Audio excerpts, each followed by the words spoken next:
welcome back to another episode of 1980s Now, a weekly examination of the importance of 1980s pop culture and its influence today, right now. Hey, my name is Will, and joining me, as always, are my friends and co-hosts, Kat and John. Hey, guys, how are you? Hi, guys. Oh, hello. Oh, okay. Oh. Hang on, let me switch the screen to this here and do that and do that. Oh, hell. Hey, and a special hello to everybody watching us live on Facebook and or YouTube. Our usual friends are here. Karen and Miss So and Darth, I see, and Owl is back. Yes. If you haven't said hello, we don't know you're there. Privacy. I was thinking about the Fall Guy movie that just came out. No spoilers, because John hasn't seen it. But there's an aspect of it, Kat, that I'm wondering if John might not like it for this one reason. Uh-oh. What I wonder if you reason? can think of did what he it say? is. I'm being profiled. Is that it's got to? I'll just say it this way: Okay. it's one of the most romantic movies I remember seeing in a while. Uh-oh. Oh. Did love save the day John in No, a but- stuntman movie? Oh, John, you're touching on some meta thing they do about that. All right, I'll leave it at that. Oh, okay. That's literally a line in the film. You about still love have to saving watch the day. it. You still have to watch it. I've watched about the first 15 minutes. So Oh, okay. Oh. Okay. I've started. All right, Okay. so you get what I'm talking about already then. Do I? They kind of kick it off that way. Mm-hmm. You're watching the movie, right? Not the series with Lee Majors? Got 15 minutes in to the series with Lee Majors. No, the film that you Season both one, saw episode and one. raved about, and Yes. now I Very feel good. obligated to watch. I know he feels meh about. Anyway. If you could stop watching after 15 minutes, I'm a little worried. I guarantee someone was kissing at that point. Probably. I didn't quit. I just paused. So there's a difference. All right. All right, we got to get him off the show as quickly as possible so you can go finish watching. Okay, hey, Yes. They gotta go finish. speaking of that. Oh, and by the way, when John's not watching reboots of 1980s TV shows, he's also on his own show, Gen X Grown Up. It's a YouTube Yeah, he channel. is. It's a podcast on any podcast platform, just like the one you're listening to this show on right now. Go and check him and his buddies, George and Mo, out. Please do. Yes, Hey, please on do. On this show, though, we're done trying to get John to watch movies that we like, and instead, we're going to review current news stories related to 1980s media, including what Wang Chung didn't know. That's silly. The Jason Un-1-3 Ers. So I read this, right? It's the Jason Un-1-3 Ers. That's, yep. Perfect. Yep. Yep. That's just how they intended it to be pronounced. Completely intelligible. The 9 to 5 documentary is on its way. Speaking of that, a Brat Pack documentary is coming too. And finally, the Deathstalker reboot. The reboot of a film that I've never seen and I didn't know I wanted to see until I read this article. Oh, And now I'm very interested. I'm not. No? No. I'll wait and tell you later. Yeah, maybe you'll be convinced, you know. Maybe I will be.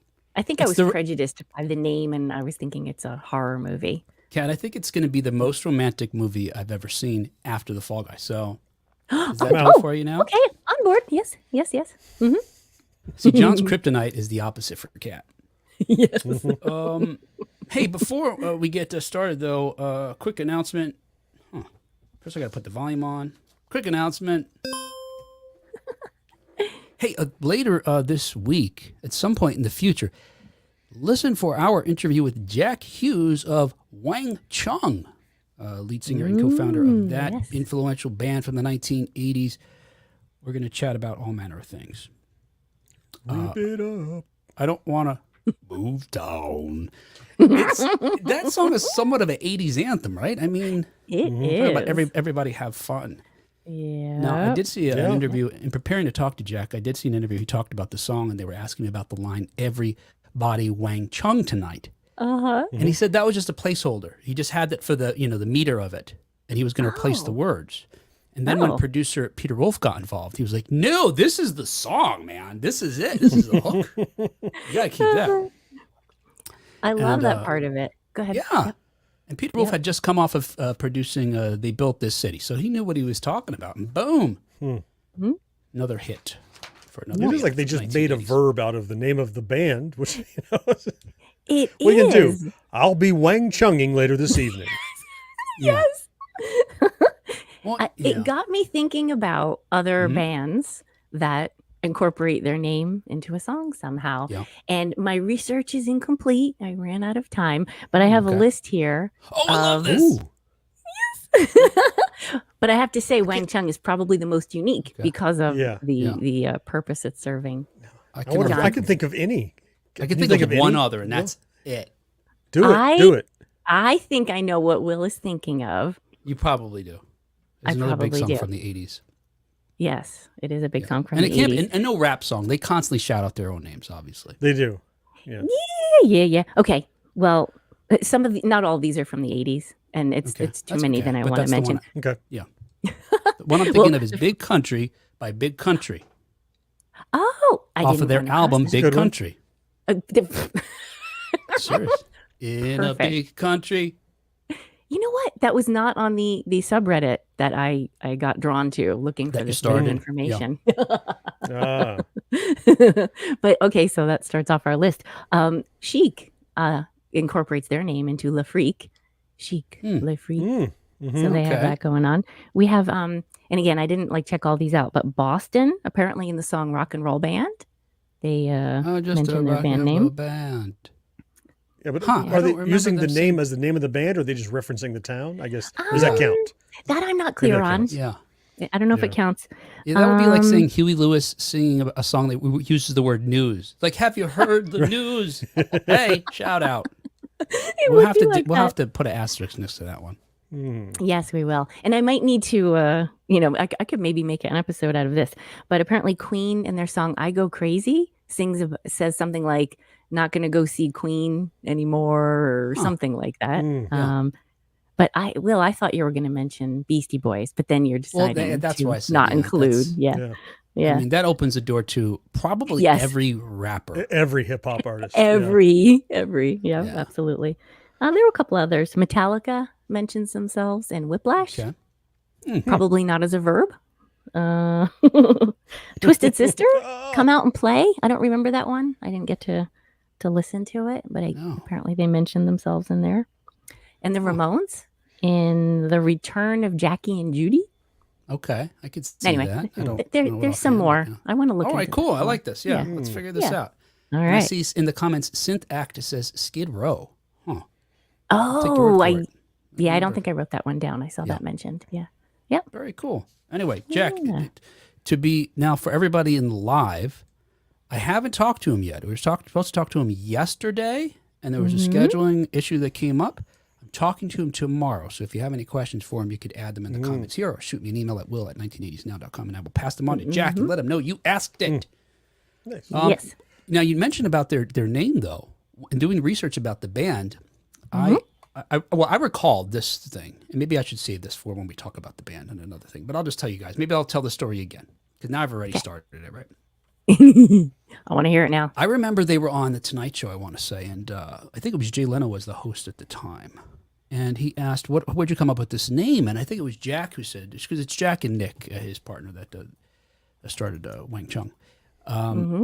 He said it's the sound of a guitar, Wang Chung. And I've believed that for the longest time until doing the research. I learned no. In fact, originally the name of the band was spelled Huang, Chung. It was the Chinese words for which mean yellow bell, which is the first note of the Chinese scale. My internet's getting crazy. Again, isn't it? Yep. You know what? You It's need some trying more to fiber. I see what's happening now. It's trying to do something. I caught you. I caught you, you little son of a bitch. Is that what's going on here? Trying to update Your stuff that I internet don't is want you to jealous of update. my internet now. Hang on. I gotta shut all this nonsense down. How do you shut it down, though? I hate this stuff, man. They put all this stuff in like your tray in the background. They're constantly doing things. Don't want you to do anything. Stop. Go away. Using a Mac. All right, I think I got rid of it. Is it stopped now? Yeah, I'm You back, look right? much smoother. You're But much not smoother perfect now. yet. No, it's good. You're good. No, whatever. Anyway, so yeah, it's actually Yellow Bell, I believe it is. It's the first note of, I want to say, the Chinese, some musical. It's the first Chinese musical note. Anyway. Huh. But it was, what I want to ask Jack is, knowing I think how it's actually supposed to be pronounced in Chinese would be Wang Chung. Wang Chung. And did he really mean that? Because it seemed like they went deep on the Chinese culture, because their first album's called Wang Chung. It has this the symbol, the Chinese symbol on their album. They have a song on that album called Chinese Girl, another song called China. There's all these homages to the Asian country. I don't know. I'm curious. So it'd be everybody Wang Chung tonight. That was my point of bringing that up. Would that have worked? I don't think so. I'm glad you have that. Well, that question implies ready. that Huang Chunging is also fun, because the very next line, Yeah. Yes. Yeah. Whatever. I don't We know. need to because know if more Huang about Chunging this. is bad, like a crucifixion. Everybody get crucified. Everybody have fun tonight. Like, what's the terrible thing that it better be something fun, whatever it is. A crucifixion. Right. I mean, This took a turn that I did not. some terrible. I'm trying to think the opposite of having fun, and that's Unfun. it's terribly unfun. Hey, Being ask nailed. anyone. Hey, we got some more bands in here. Marcus says Bad Company. Yeah, Bad Company. Yes. Yeah. Let's see. Gen X Grown Up says, Kat, how about Henry Rastus? Henry Rastus. I don't think that's the name of the band, though, is it? Is that one? No. It's the bass player. Oh. Oh, is that right? So band members, too? All right, hey, I don't know, whatever that was, enough of it. Let's get caught up on 1980. No. So, hey, speaking of Wang Chung, our first story comes to us courtesy of Variety. Wang Chung was surprised to learn that their song is the theme song to a Netflix talk show. So let me tell you a little story. And again, this is something I learned while researching the band to speak with Jack. After they had the success of Dance Hall Days, which was released in 1983 on their album Points on a Curve, which is the first album that they are Wang Chung on, by the way. They were under pressure by their new record label, Geffen, to produce another hit.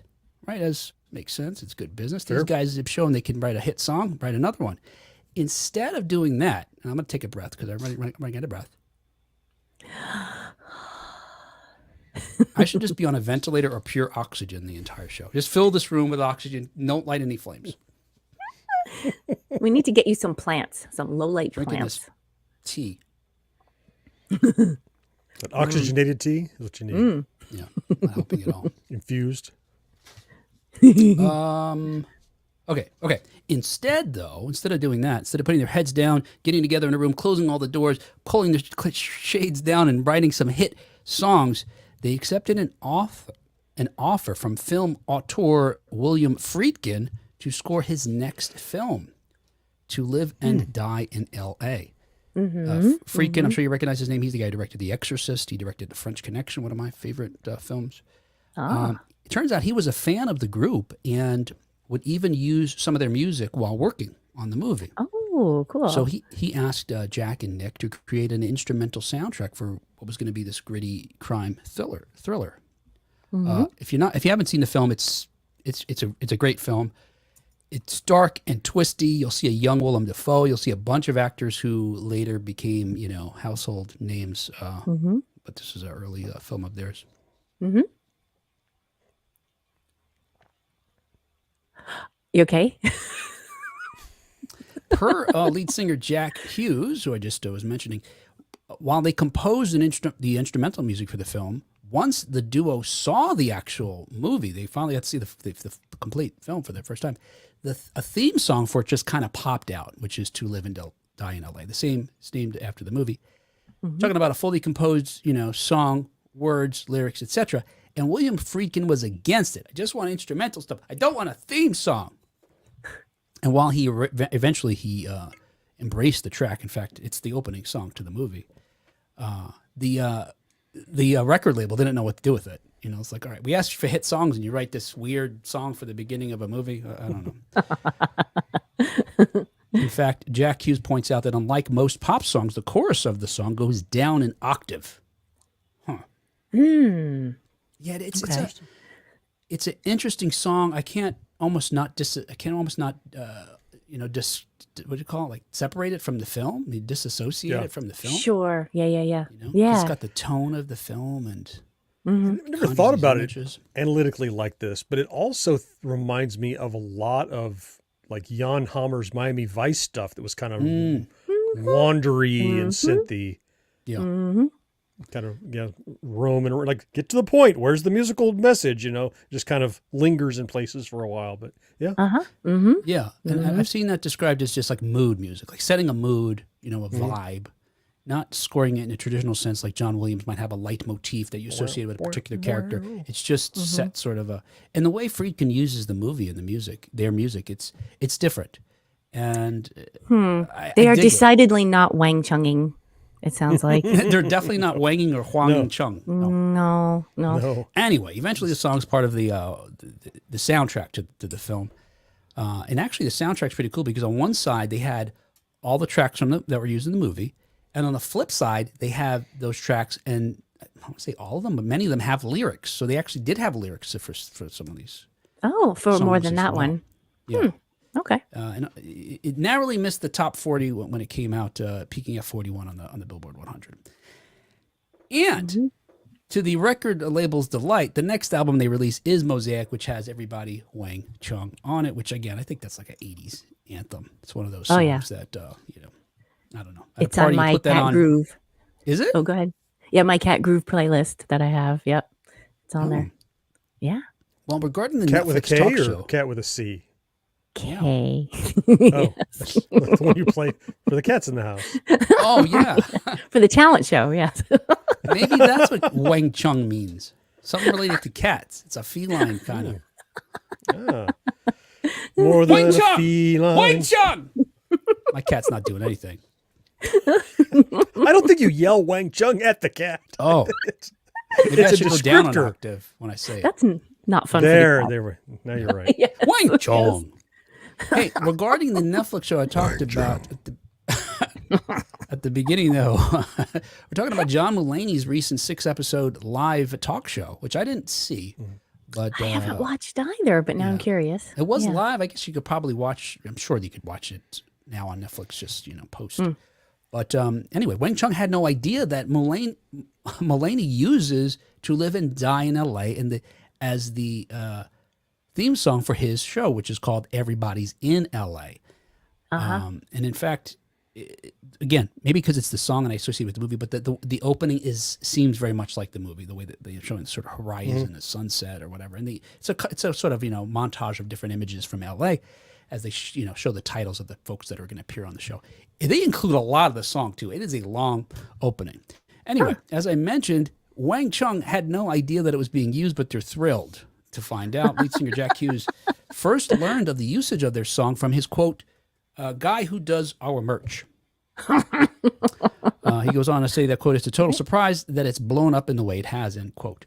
And Nick Feldman, the other half of the duo who I mentioned, was already a fan of the comedian, it turns out, when he got the news. So he was thrilled as well, saying it's, quote, so nice to see it get used in such a cool way. The way it's placed into the show, which I've watched a couple of episodes, and I really liked it. Really works well. Anyway. Awesome. So are there turns out- are there any lawyers in the room? Any lawyers? Let's give a moment for folks in the comments. No. No one? How about you, sir? You on the top square.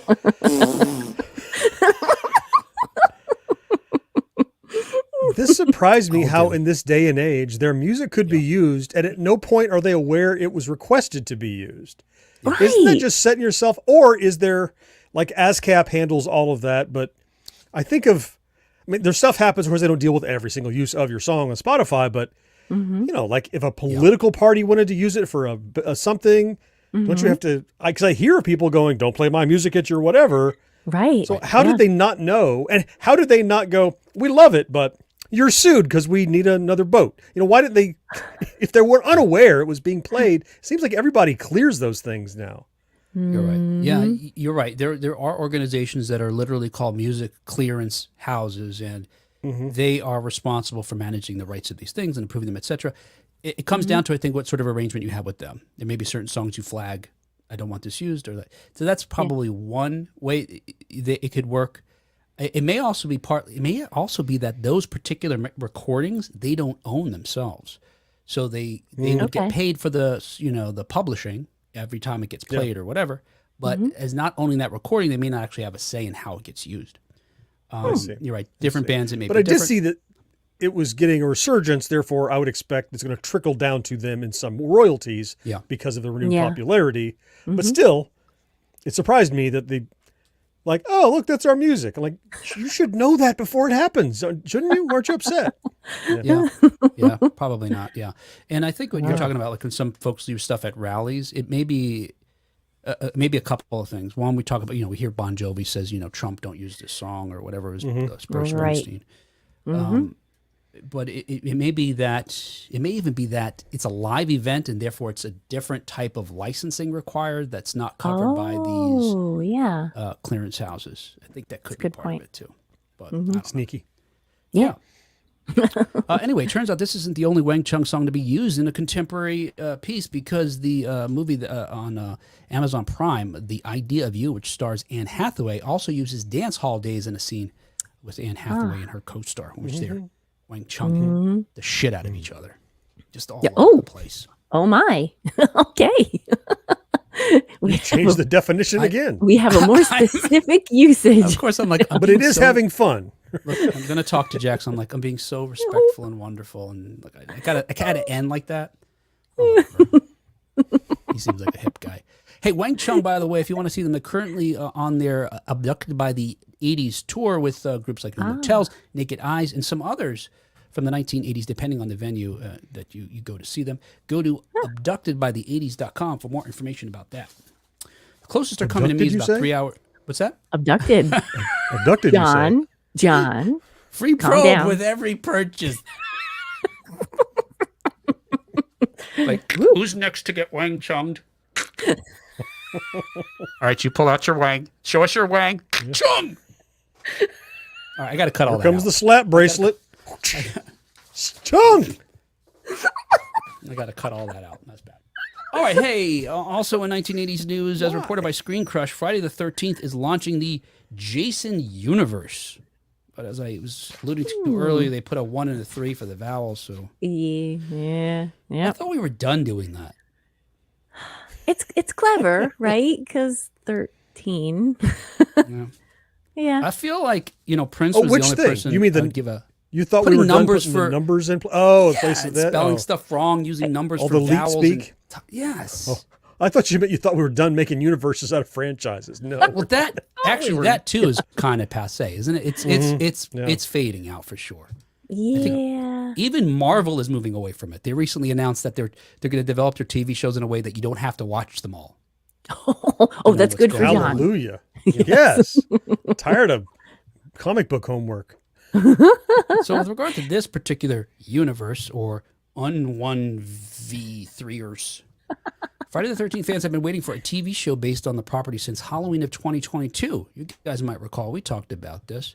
Peacock revealed that they had teamed with the Hannibal creator Brian Fuller on a show called Crystal Lake. And it was going to be a prequel that followed a primordial Jason and Mrs. Voorhees. Is that the word, primordial? It's something like that. Praetorian? Oh. No. It fits. I know what you mean. That's the great thing about English. I get it, even if it's not right. Yeah. Context clues. At the time we talked about it, it was described as an expanded prequel. Who would follow this duo, as I mentioned them. Well, about 2 weeks ago, Brian Fuller, who I just mentioned, pardon me for a moment. Of course. It's crazy allergies, man, I'm telling Yeah. you.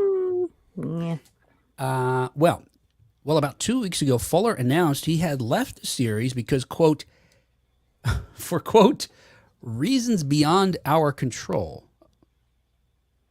Okay, let me say this differently. Well, about 2 weeks ago, Fuller announced he had left the series quote, for reasons he had left the series, noting, quote, for reasons beyond our control, A24 has elected to go a different way, end quote. Yeah, he got shit canned.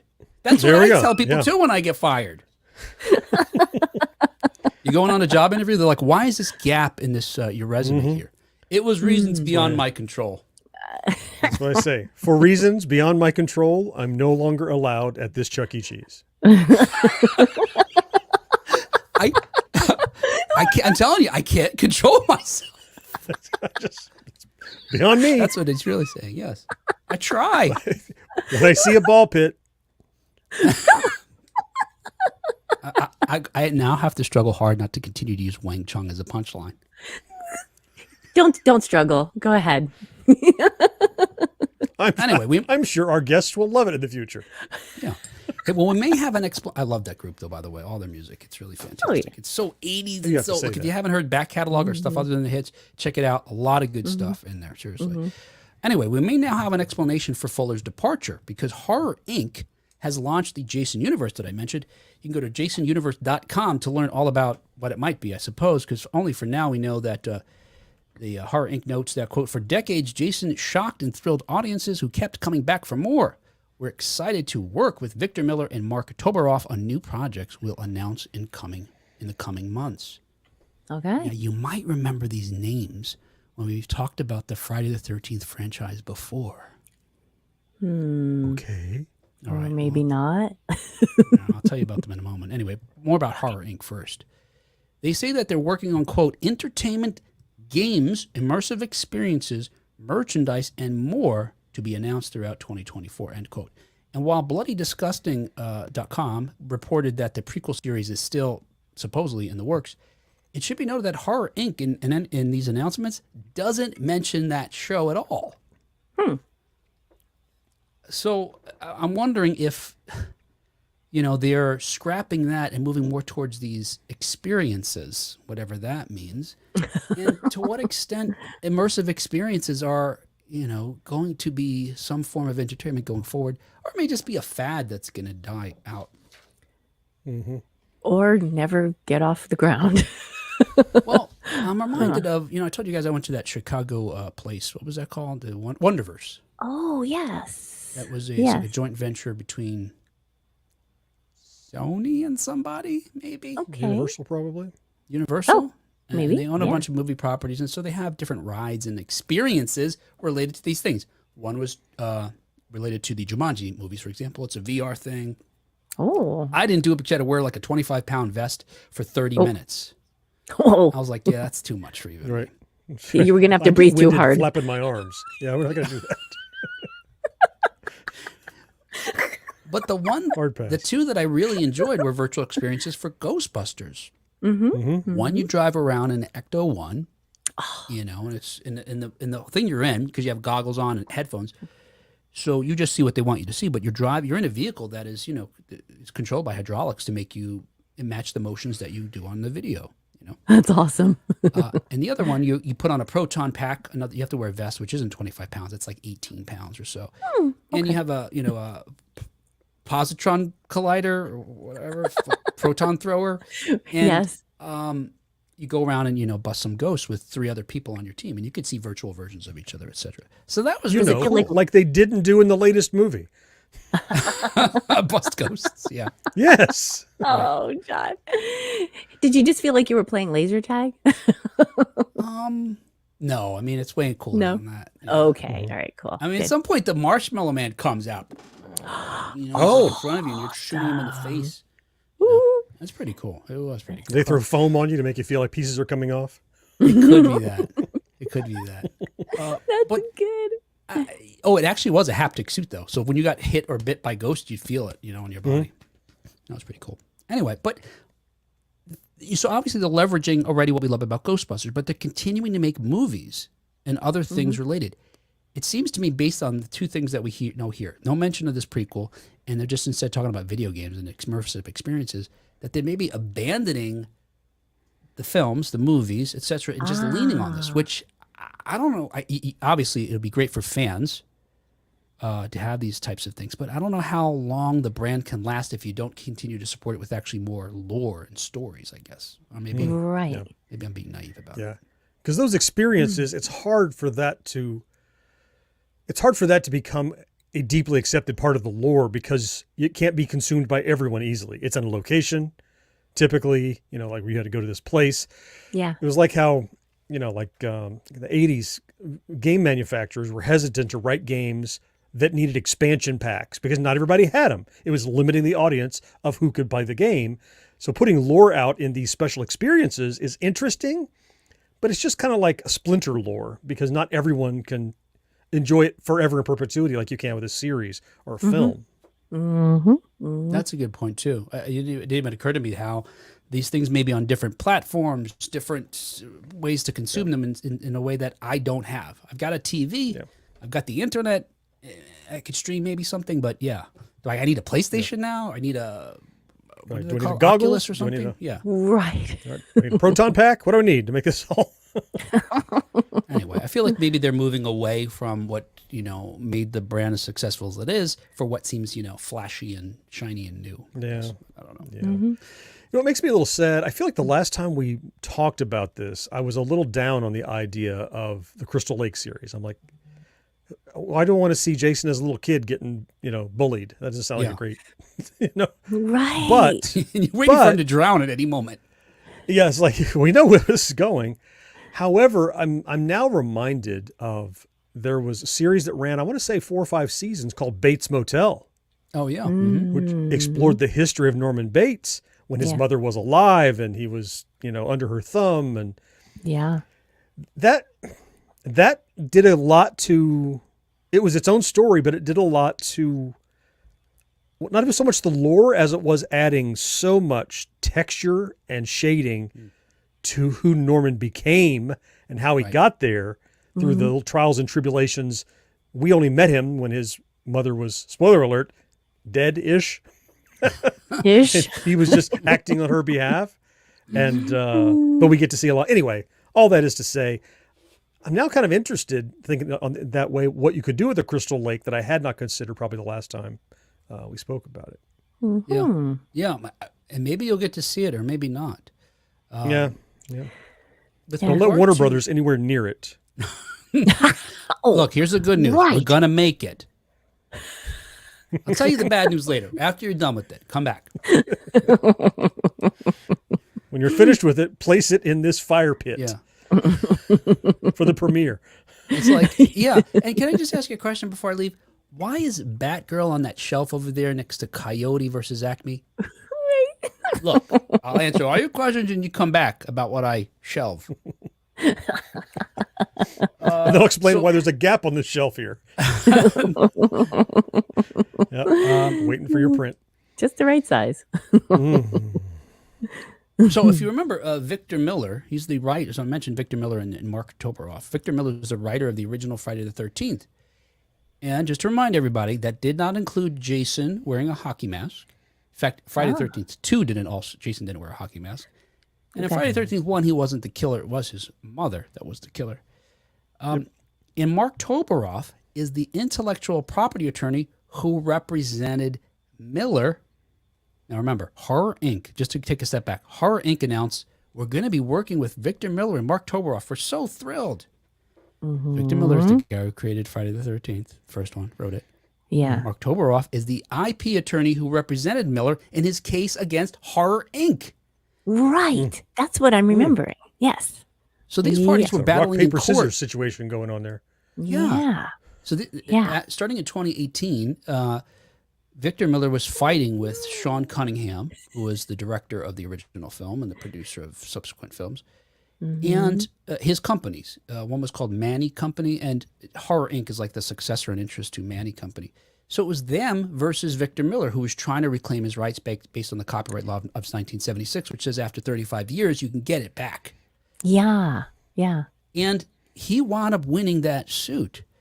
Now, if you remember, it's kind of like a split the baby sort of thing, because as I mentioned, since he only wrote the first one, he has rights to those characters, which include a bloated Jason who jumps out of the lake for a second at the end of the dream sequence, and Mrs. Voorhees. Right. Now that's what it seemed like that maybe that was what was going to allow them to, a company to move forward to make that prequel series. And Sean Cunningham, or now Horror, or I think New Line Cinema rather, as maybe has the rights to Jason wearing a hockey mask killing people. Mm-hmm. Why do I say all this?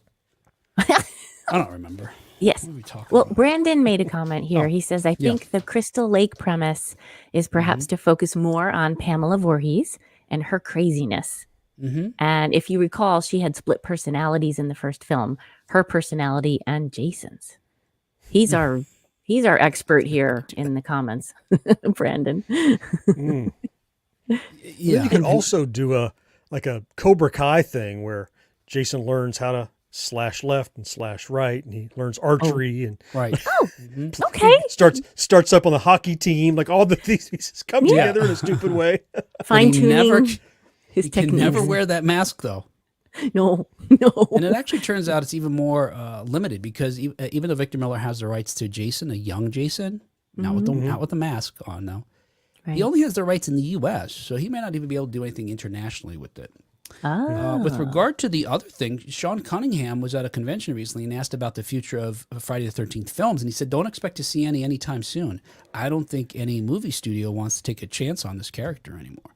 So he said maybe in a few years, but he also doesn't, it doesn't seem like he has any rights to it anymore, so it's out of his hands. Mm-hmm. Hey, in other 1980s news... I just have something to add. I want to, good. Marcus wants us to know that the Gen X Grown Up podcast was just picked up by Warner Brothers. No. Oh, no. I got good news for you, John. Good news and bad news. I don't need the bad news. I'm sure it's fine. Just forge love all ahead. the good news, yeah. I'm trying to unstar some of these things. Yeah, I probably started too many. Sorry. There's something I wanted to say.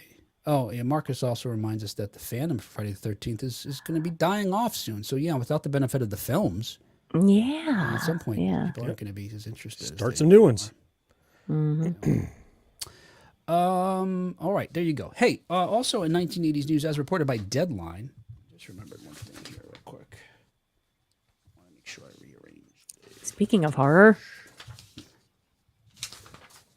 Speaking of horror, Deadline. oh, Deadline, nice. A 9 to 5 documentary is about to punch in. Still Working 9 to 5, which is directed by Camille Hardman and Gary Lane, examines the impact of the groundbreaking comedy 9 to 5 and the ongoing struggle for women's equality in the workplace. What's super cool about this? Look, I think it's really cool that they're using this 1980s film, which intended to convey a certain message. Although we'll talk about in a moment how Jane Fonda was very aware of how she didn't want it to be like a soapbox kind of message. But it's using that as a launch pad to still examine these issues that are still, unfortunately, prevalent 40 years later.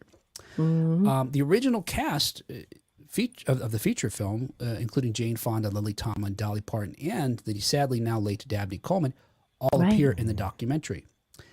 Just to remind you about the original movie, did you guys see the original movie? Are you I fans? did. Yeah, long time ago. 9 to 5? Yeah. Mhm. Oh, yes, multiple times, over and over. Yeah. Yes. Wow. Okay. Yeah, me too. I don't think I saw it over and over. I saw it, at least once, all the way through. And then maybe when it would pop up on cable, I'd catch it little bits and pieces. Yeah. Yeah, we either had it on Betamax, which I think maybe we did, like a bootleg copy of it. And I think it was one of those ones, John, that maybe it was on HBO all the time or something. Right. Probably. It was. It was. A lot of times, And my dad was a huge Dolly Parton fan, both from her country music pedigree and also from her buxom pedigree, of course. But he generally liked her stuff. He enjoyed Best Little Whorehouse in Texas, her film. Back when she wasn't doing a lot of film, but the things she did were interesting and different. Yeah. And 9 to 5, I don't think we owned it, but I'm sure there's a non less than 5 number that we rented it over time to go, we got 3 movies for $5. And he'll go, we'll just get 9 to 5 again. We'll watch it. So yeah, it would be the filler when there wasn't anything else new. Yeah, and actually it turns out it was Dolly's first film. Yes. It premiered in December of 1980. And for folks who don't know, it followed 3 working women as they fantasized about getting even with their boss, who was the sexist. He was egotistical. He's a bigot, and he's played to perfection Chef's Kiss by Dabney Coleman, who Yes. Yep. there's some actors in history, right, and that they are just a certain, like, they create their own kind of character, own kind of, what's the word, like not It's this trope. archetype almost. He's Archetype, making. thank you. Yes. Created that archetype. Yes. And Yes. so when they needed a Dabney Coleman type, you could only get Dabney Coleman. I mean, Him. Yes. Yeah. He had a persona. He Yes. played like this unbelievably likable dick all the time. yes. It's like you're friendly. I want to like you. You're really being a jerk, but it was softened somehow by his mannerisms, by his friendly face and his demeanor. He was doing these dicky things, but you're kind of like, well, it's him. You can't hate him. You just hate what he's doing. Yeah, that was my experience. Yeah, I agree. Even in the movies where he was playing the heavy, there's still something likable about him. Yeah. Yep. Yeah. Yeah. Anyway, the story was conceived by Fonda, who was inspired by 9 to 5, which was an organization created by her friend for women working in offices in the Boston area way back when. And it began as a drama, but quickly Fonda feared that it would be too, quote, preachy. And she was afraid that folks would just sort of, shut out, close down. What is it? Oh, God, this is terrible. Close off, sort of. That works. I don't know, whatever. Yeah. And so she switched Isolate? it to she switched it to the comedy that we know today. It was a box office success, earning back 10 times its $10 million budget. And of course, it gave us that wonderful theme song, 9 to 5, which was written and recorded by Dolly Parton, who, like, she didn't have enough going on, but she also bangs out like just a classic song from the 1980s and one of her biggest hits. It reached number 1 on the Billboard Hot 100. It was nominated for several awards, including Academy Award for Best Original Song. And it actually won 2 Grammys. It was nominated for 4, but it won Country Song of the Year and Female Country Vocal of the Year. And it was ultimately certified platinum. Anyway, amazing. back to the... I can't talk about that song without calling out the genius of replacing a hi-hat with a manual typewriter. Yes. It just makes it somehow organically about the workplace strife. Yeah. It's one thing when he's singing about it, but using that totem of it as part of the actual music. Yep. Tick, tick, tick, tick, tick, tick, tick, tick, ding. Like, it's awesome. Yeah. In the liner notes on the album, it says typewriter by, and it has a credit to the guy. It was like Jerry somebody who plays the typewriter. Oh, that's amazing. Yeah, he had to play to his a percussion instrument in his hands. Yeah. Right. Right. He didn't sample it, put it in a keyboard, right? Someone had to play the typewriter back then. Somebody played it. I didn't even think about that. I don't, as a kid, I don't think I thought about It that. could just be subliminal.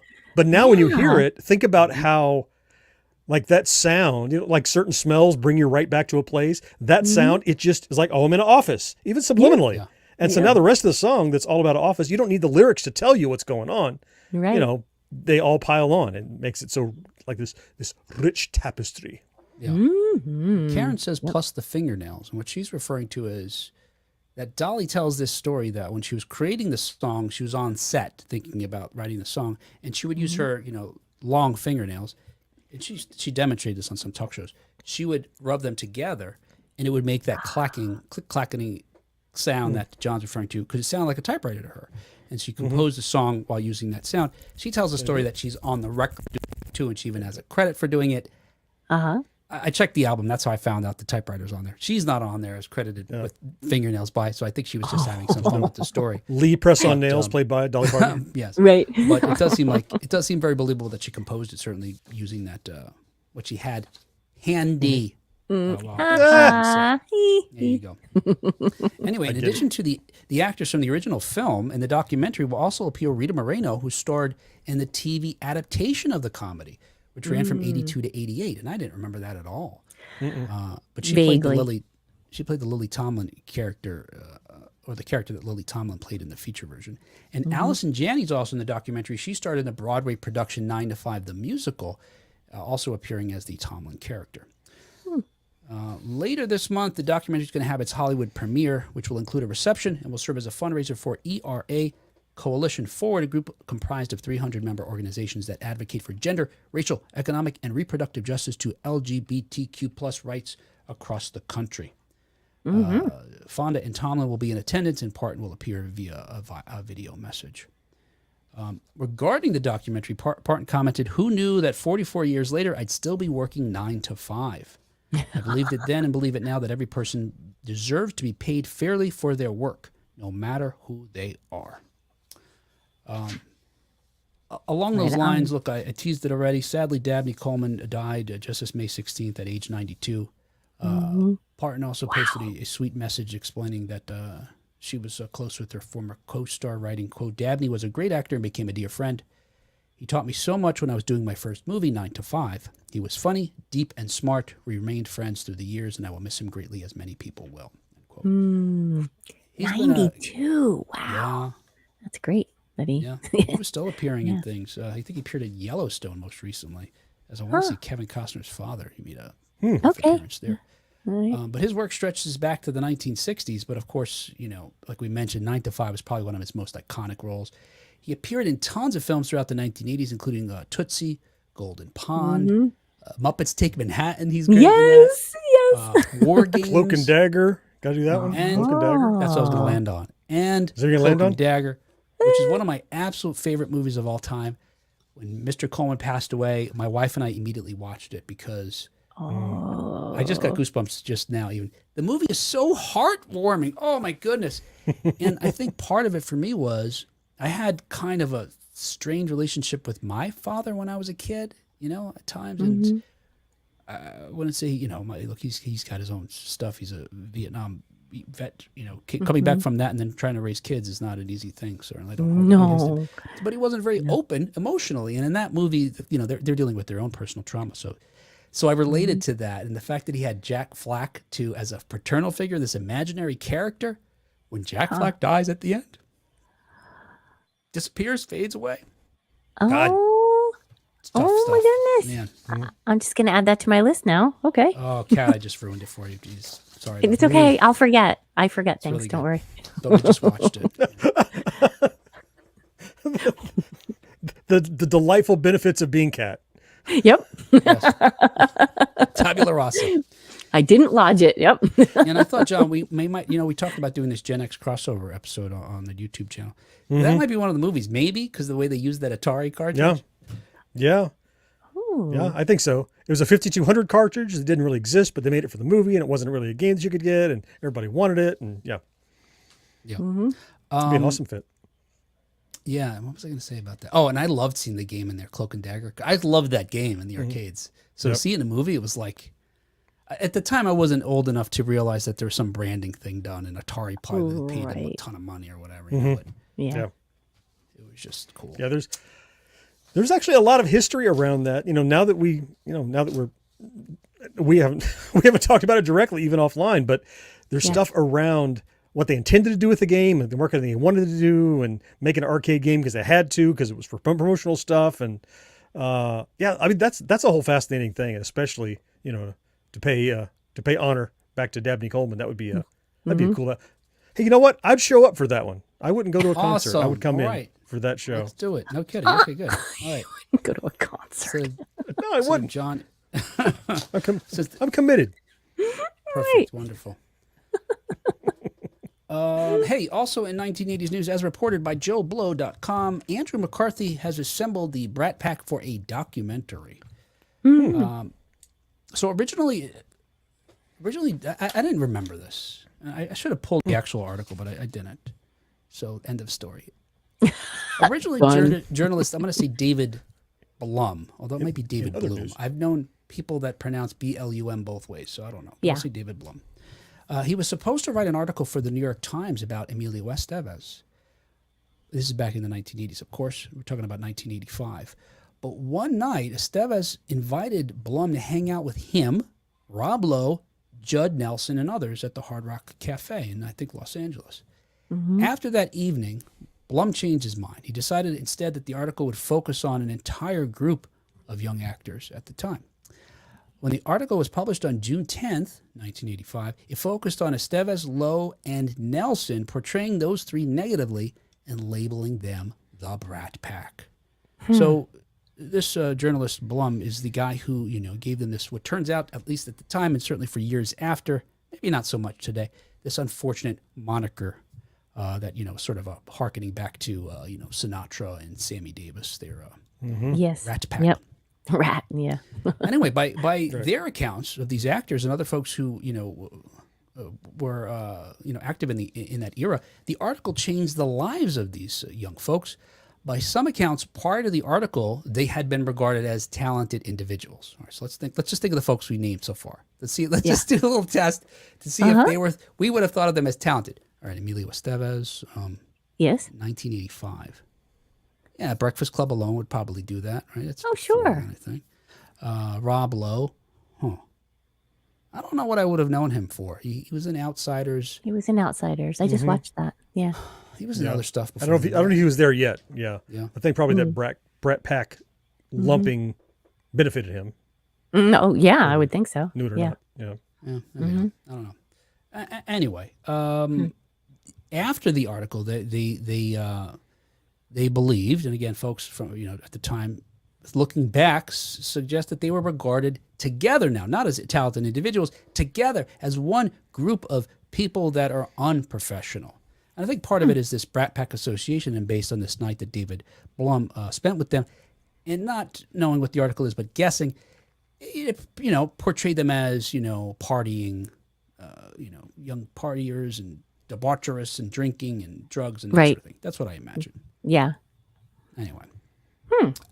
Wang Chunging. Yeah, exactly. Yes. And while the article focused on those three folks I mentioned, since then the Brat Pack has expanded, as you know, beyond those initial members.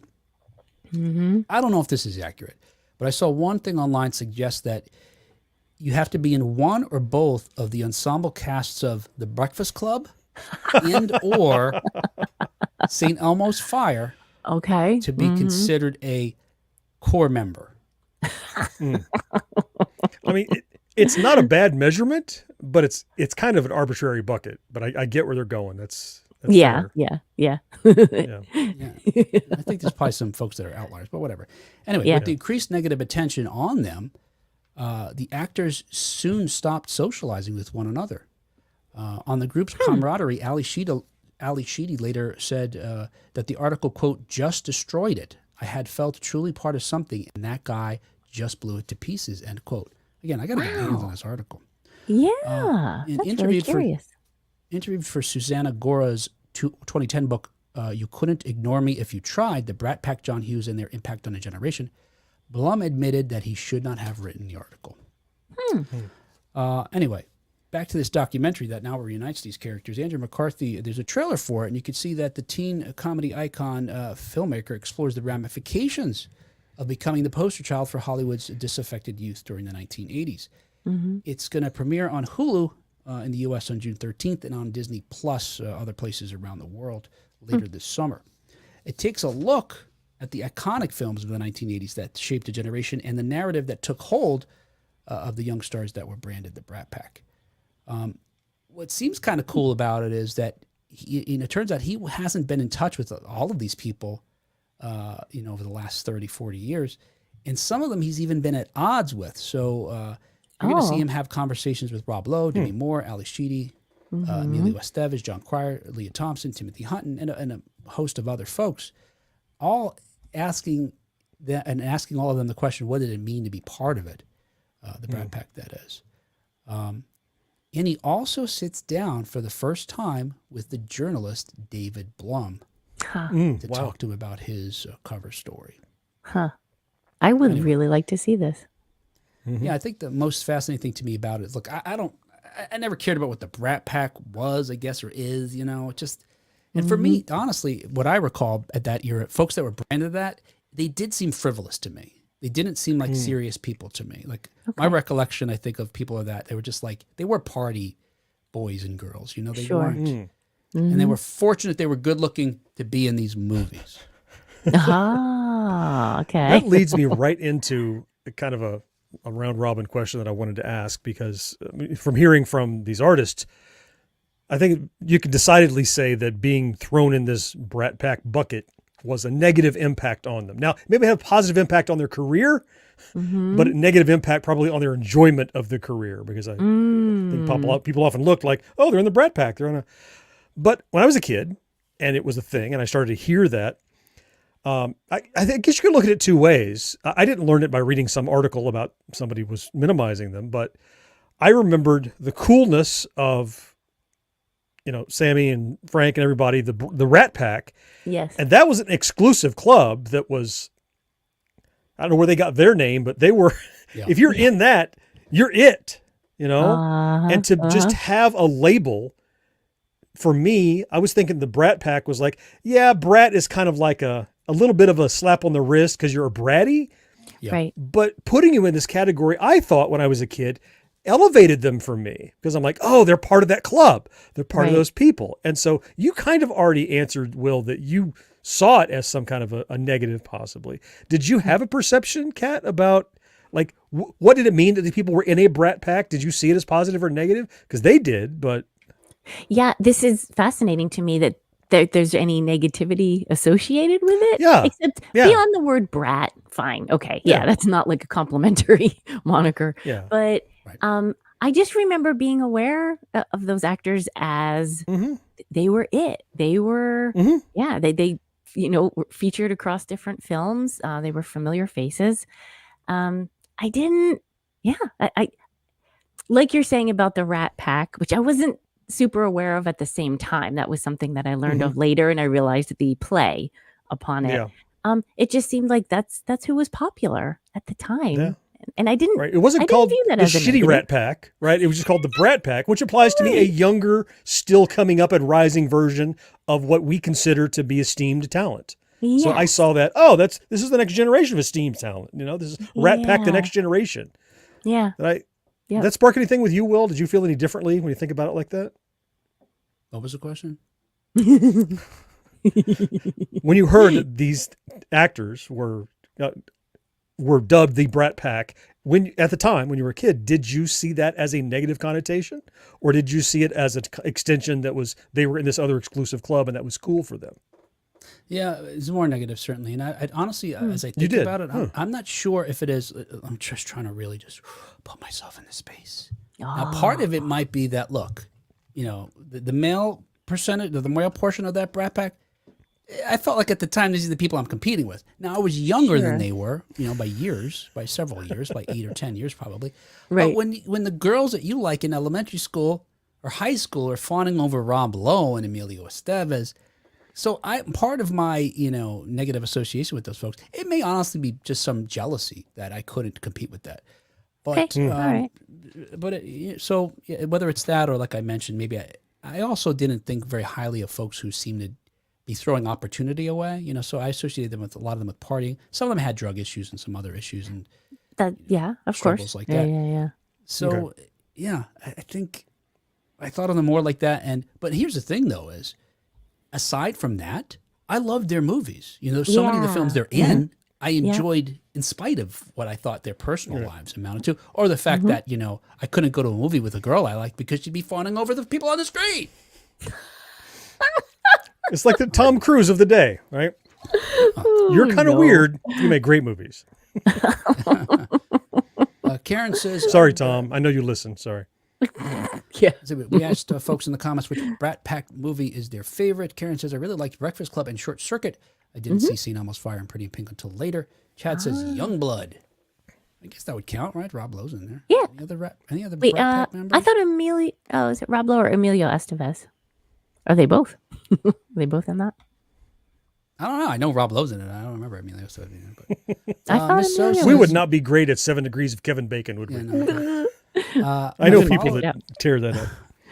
Miss So says I followed them religiously, but I had a crush on Allie and Molly, so I got all the teen mags with their pics. Oh yeah, those are always great sources for posters. Something to adorn the walls of your room. Oh yes. With the crease in the middle, staple holes. Yeah, right. You kind of just smush the pulp around the holes after you take it out. Yep. You See flip it it, closed. Yeah. rub the staple hole. Get it pulpy again.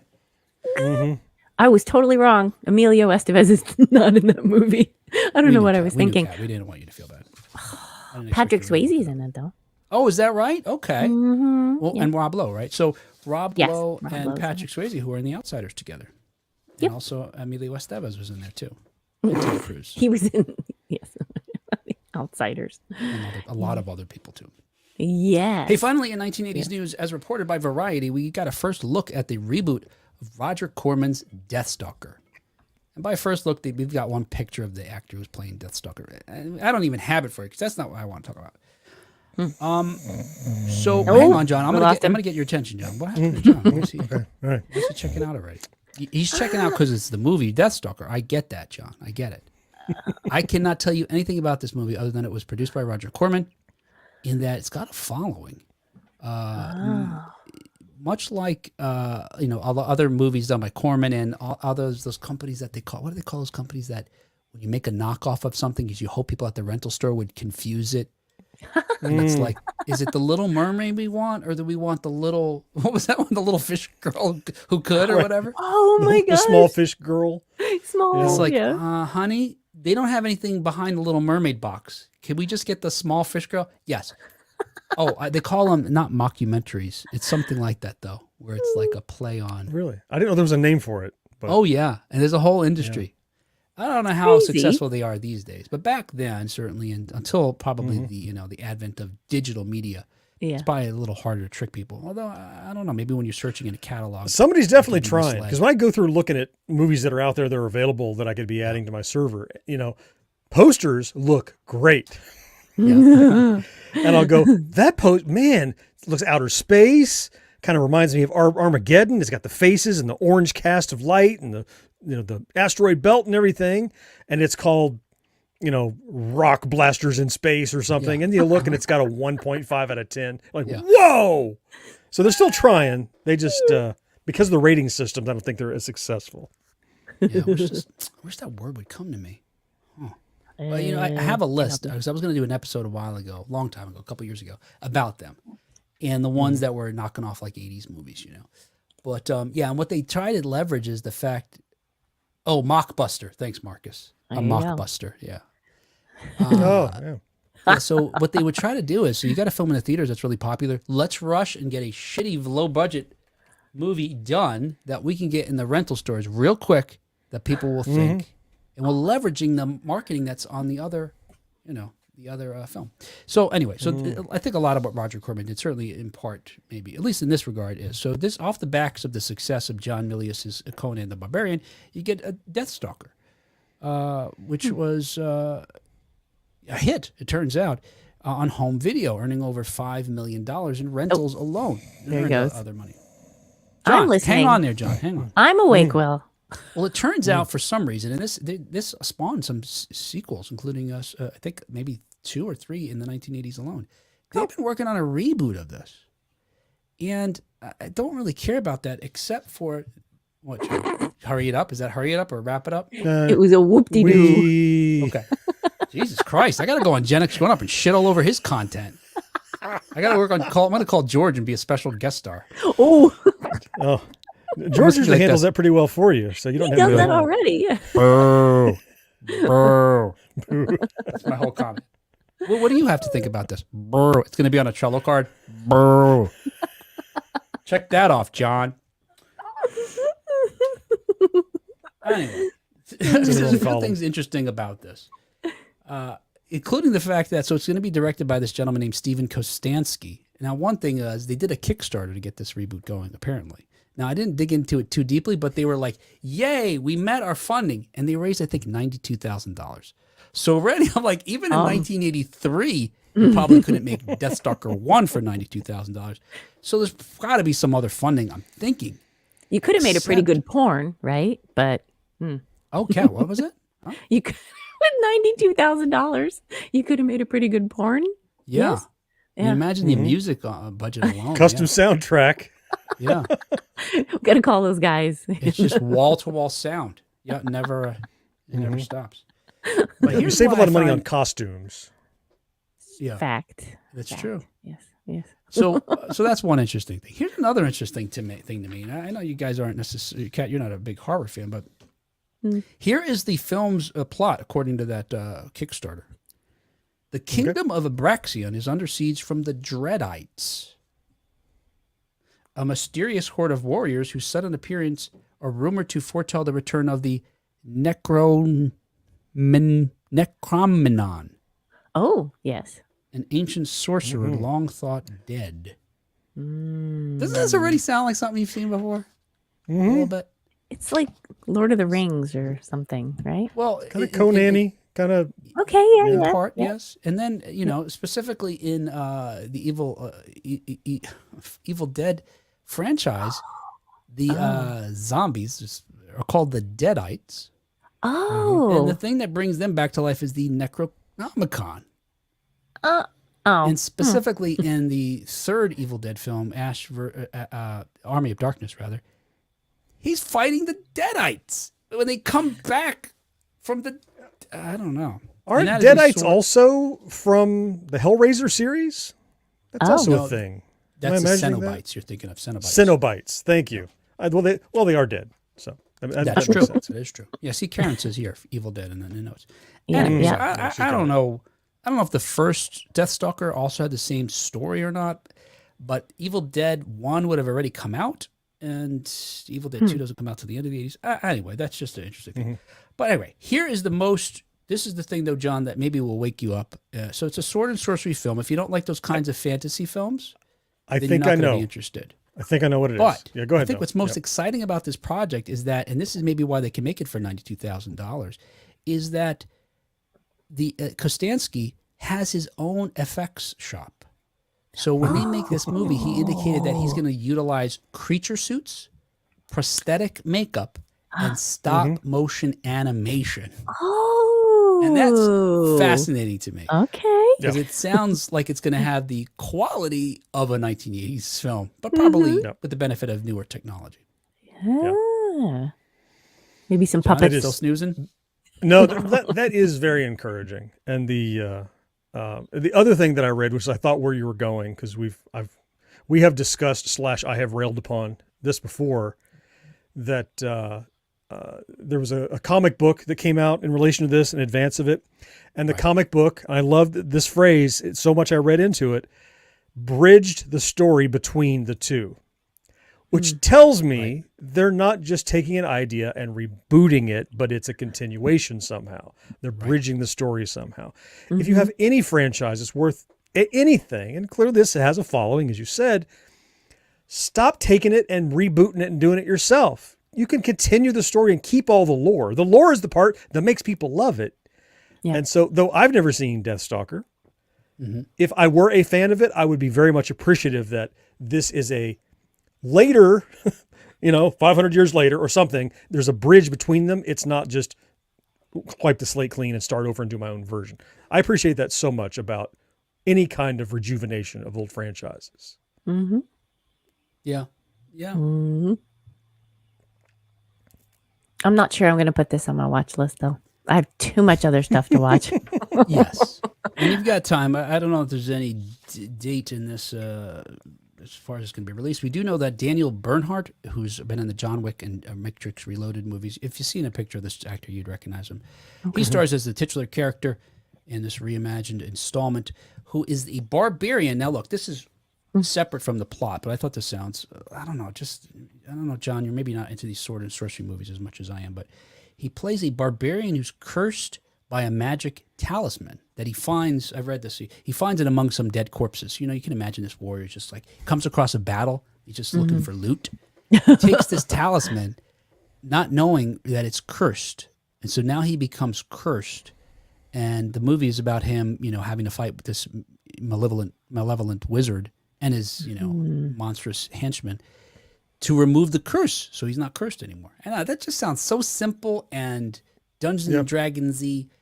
Okay, yeah, that I'm for it. You put that with the Harryhausen animation, and I'm down for it. I mean, time will tell. If it's any good, it might still suck. And the thing with all that is, I wouldn't say, you kind of alluded maybe I'm not a big enough sword and sorcery fan. I don't recall. Yeah. And it would be fair to think that, but I don't think it's that I don't like the genre. There are a few films that I like, and I really enjoy Dragonheart. I think it's a great semi-modern late 90s film, well done. In many ways, it's the Unforgiven of dragon movies, which I think is spectacular. Huh. Interesting. But I just don't have that many, especially classic ones that I think are good or that I enjoy. Mm-hmm. we did an anniversary episode looking at Conan the Barbarian, and I found it laughable. And not like Schwarzenegger is laughable because he's a first-time actor, none of that. Just in general, as much as I love Dungeons and Dragons, it just all felt like a joke about Dungeons and Dragons. It felt like parody of, because it wasn't taken seriously. And I just don't have that many sword and sorcery movies that I really like. Okay, Gotcha. fair enough. And we may have the same number of sword and sorcery movies we like. Maybe so. So far, I agree with you for the most part about those. What about Willow? And then didn't we all watch the series? Yeah, I think the series was better than the movie. Yeah. Yeah. You didn't watch that, John? Neither. No. Neither, Never, okay. never willowed. Yeah. Well, I know you've Wang Chung though. I've Wang Chunged on many occasions. Oh, you have? Okay. Karen says, I worked with a girl who's a huge Bruce Campbell fan. Yeah, I am too. And in the 90s, my mom and I really liked Briscoe County Jr. Yeah, unfortunately, that show was so short-lived. He was fantastic in that. It was actually a Western starring Bruce Campbell and some other folks. With regard to this film, however, Marcus says, it sounds like a montage of shit I don't want to see. I don't know. I don't know. I have... Look, I'm going to check out the original if I can get through it. Hopefully it's, campy in a best possible way. I think what I read was that they, it was made in a way where they knew what they were doing. Like, they knew how silly and ridiculous it was. So they didn't just sort of, go in there thinking they were making something more than the low budget film they were making. So it might be good. Miss O said Reign of Fire is the best dragon movie ever. Yeah, that's a good one too. Very sort of a more realistic approach to the dragons versus the humans kind of thing. I don't think any of them talked like in Dragonheart. Yeah. Oh. I am the last. I'm the last. Nice, yeah. Really good movie. All right, hey, let's call it a show. All right, Kat? Let's do that. Okay. Yeah, we could do that. Oh, John said. Sorry, John. All good things have to come to an end. We'll That's be back right. next week. It's okay. Well, this one was brought to you thanks in part to our early adopters, Rick Parker and Karen Flieger. There you go, guys. Thank you. And thank you especially to our Wang Chunging Secret of Our Success level Patreon supporters, Matt Marino, John Henderson, Brandon Greer, Marcus Taylor, Tony Great, and Nick Super Guillory. Go, Nick. Thank you. It's amazing. So I got this. I don't know. What should I do? Should I play this 2-minute voice message? What was that? Ha Let's ha. do it. I was ha-haing because... Oh, see, now my video's getting all screwed up again.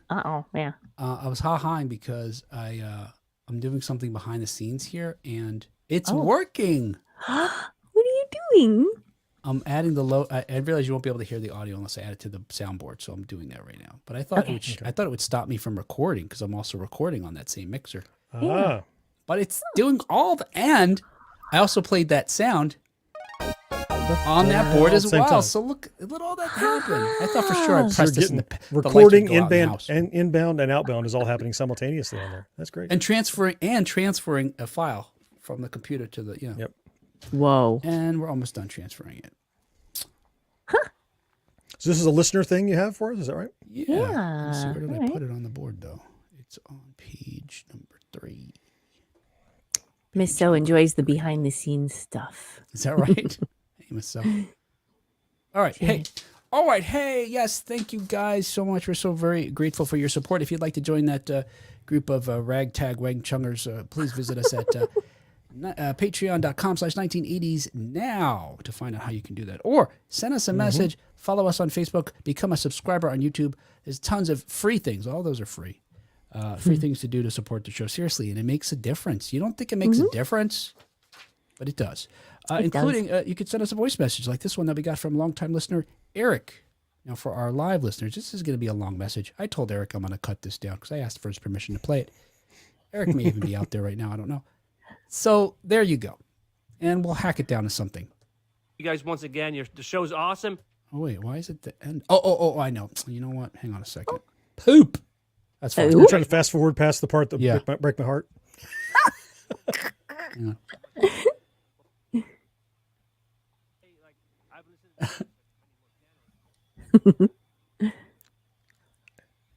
was having a hard time with it earlier. Let's say. Oh. Sounds like you are again. Yeah. It's very hard to do. Oh. Hang on. I'm editing this. Oh. In real time? Wow. Listen to all of them. Sometimes I go back and comment. Oh, Talk okay, about I see behind what the I'm doing now. scenes. Yep, yep, yep, yep, yep, yep. Yeah, hang on. All right, here we go. Got it. Okay. Yep, yep, yep. Yes, hello, Will. This is Eric. I just want to send a voicemail because sometimes typing it out is very hard to do sometimes. And yeah, I just want to say, like, I've been listening to you guys for years when it was the Idiots, and then now the 1980s podcast, and I absolutely love it. And I just want to tell you a quick story. So I'm Canadian. I'm out here in Nova Scotia, living in Halifax. I'm French Canadian, so Beauty. French Canadian. And growing up, we had a lot of 80s Canadian culture. And there was always a lot of 80s American culture growing up, but they're two different things. We grew up on SCTV, and then some of our shows were much different, but we always got a little bit of the American stuff coming down, so it was great and wonderful. And I remember my friends growing up had the dish where they could get American channels through their satellite dish, because back then satellite dish had many more channels, and that's where I watched like American Ninja and all those crazy movies from the 80s. But you could rent them at the video stores at the same time.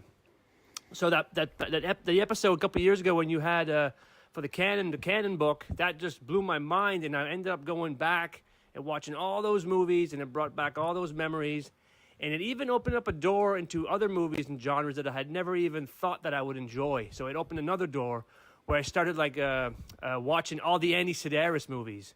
I find the Andy Sedaris movies are some of the most fascinating film work of all time. Like my all-time favorite movie now is Hard Ticket to Hawaii. And that's if you trace it backwards, it goes to Canon, it goes to like all those crazy studios. And I found the Andy Sedaris and the Hard Ticket to Hawaii. I own all the Blu-rays now. I got T-shirts from those funny movies there. Like Hard Ticket to Hawaii is to me the best '80s movie because it's got everything combined.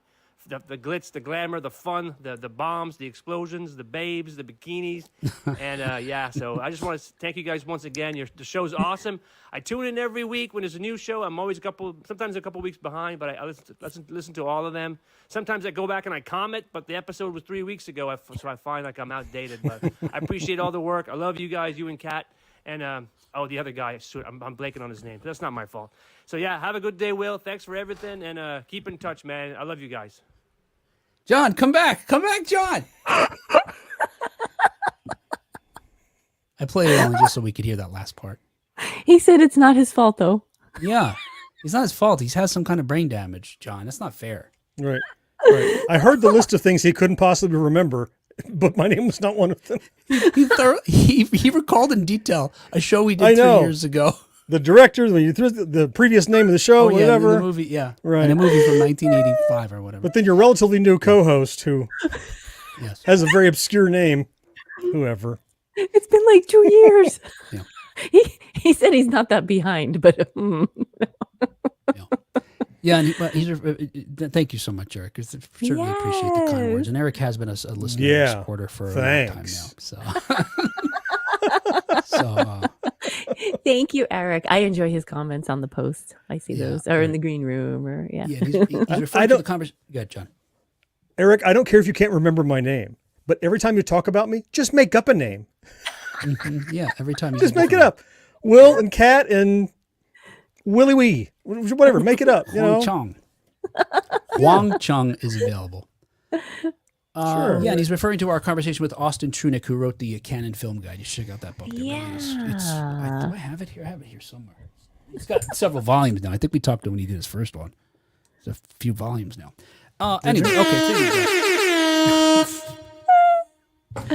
All right. Hey, anyway, next time we will have a very horny show, horn-filled show. John, we'll give him a lot of reason to blow his horn. I don't know. Maybe not. Probably not. All right. Hey, we will talk to you next time. The 1980s now. Until next time. Everybody Wang Chung. Yeah, Marcus, I'm not giving you my phone number to leave voicemail. Sorry. How is that happening? Actually, what he did was he sent a voice message via Facebook Messenger. So you can do that too. Oh, yes. Yeah, I thought that was pretty cool. Oh, we have nicknames. Miss So's on it. Oh, yeah? She's who? saying, "Lovely cat, smooth and silky will," And the other one. Wang Chung John. Have a good night. Oh, thank The you. other Miss So one. remembered my name. What a That sweetheart. guy- Thank you. I feel like with the Wang Chung thing, there's something there. It's like Wang John or Ooh. John Chung. Mm. Everybody John Chung. Everybody Wang John. Everybody, John's Wang. That's not it. Nope. I ain't touching that No. one. Nope, Literally nope, a finger Thank to- you. Hey, CDI Arcade. CDI Arcade. iArcade. Isn't that a brand of arcade products, but not spelled With that 2 way, eyes. though? Yeah. Yeah. Ah. 2 eyes and no A, right? Yes. Oh. Dingo. All right. I know Great that show, because- guys and gal. See, Brandon can't remember our names, but what a great smokescreen. Just call us guys Right and gal. on. Hey, Guys and dude. gal. Thank you, buddy. So Brandon. For many years in my broadcast life, so my first television job was working at a television station in Tallahassee, Florida, where the Florida State Seminoles play. I had attended Florida State University. So this is before you could get a TV station in a computer. So every week after the Florida State football game, Bobby Bowden, the coach, and Gene Deckerhoff, the voice of the Seminoles, would come early Sunday morning to our TV station. We'd all have to get there at like 4 a.m., and they'd record Ooh. the Bobby Bowden show. Oh. So I had inside access to these two kind of local TV celebrities. And however, sometimes they know your name. But with both of them, especially Bobby Bowden, he was, it was all, if you were a guy and he didn't remember your name, you were, hey guy. Guy. And if you were a girl and he didn't remember your name, you were a sweetheart. Oh, sweetheart, thank you so much for that, because it's a term of endearment as if it's a pet name. Oh, I know your name. We don't use Yeah. it. So Yeah. lots of people were just guy and sweetheart to them. That's all they We've remember. evolved past names because I know you so well. Mm-hmm. Mm-hmm. Hey, lady. I do something like that at work. There's, all these students in the building, and most of them I don't know, but they seem to know me. And they'll say, "Hi, Miss Cat," and I'm like, "Hey, sweetie," So you do it. all the time. Everybody's sweetie there. Just go, hey, you, can I get your autograph? Hey, my name is Will, and joining me as always are my friends and co-hosts, Sweetheart and Guy. Hey, sweetheart guys. Hi. All right. That could be it. I think it'll work. That's good. Later, Miss So. Bye, Brendan. Bye, Good night, CD. everybody that showed up. Bye, Thank And you, goodbye, everyone who didn't show up. Karen, Marcus. You're gone too. Bye, bye, bye.